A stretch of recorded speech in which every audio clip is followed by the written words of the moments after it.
سيدنا ومولانا محمد وعلى آل سيدنا ومولانا محمد وبارك وسلم. عن عائشة رضي الله تعالى عنها قالت قال النبي صلى الله عليه وسلم إن أعظم النكاح مؤونة إن أعظم النكاح بركة أيسره مؤونة رواہ البیہقی.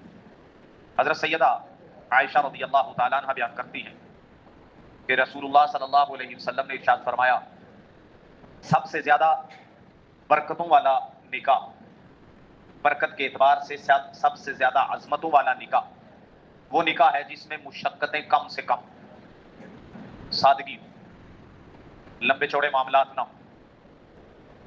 یہ برکتوں والا ہے. ہم نے برکتیں خود خراب کر رکھی. کبھی برکتیں تو ہوتی ہیں لیکن بعد کے معاملات ہم خود خراب کرتے ہیں. اسی وجہ سے شاید پہلے بھی یہ تذکرہ ہوا کہ گھر کے حالات میاں بیوی کے آپس کے، اگر کسی ایک نے بھی بیچ میں ایسا کردار ادا کیا جس کی وجہ سے آپس میں انبن رہتی ہے تو گناہ کبیرہ ہے. گناہ کبیرہ کا مرتکب ہوا ہے وہ.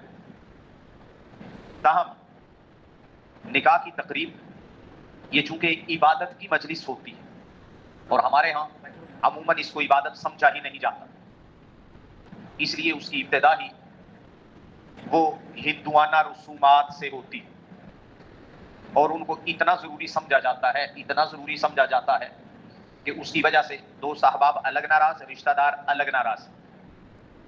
کہیں مہندی کا فنکشن ہے، مہندی سب سے پہلے تو مہندی شادی بیاہ کے موقع پر ہندوؤں کی رسم، پھر اس میں جو مخلوط ڈانس ہوتے ہیں، جو مخلوط مجلس ہوتی ہے وہ الگ گناہ.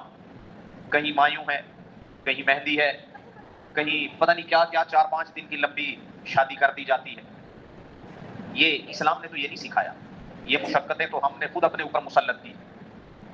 گناہ الگ، خرچہ الگ، اور اس قسم کی رسومات پہ کیا گیا خرچہ یہ بدترین خرچہ ہوتا ہے. یہاں ایک چیز کی وضاحت کروں.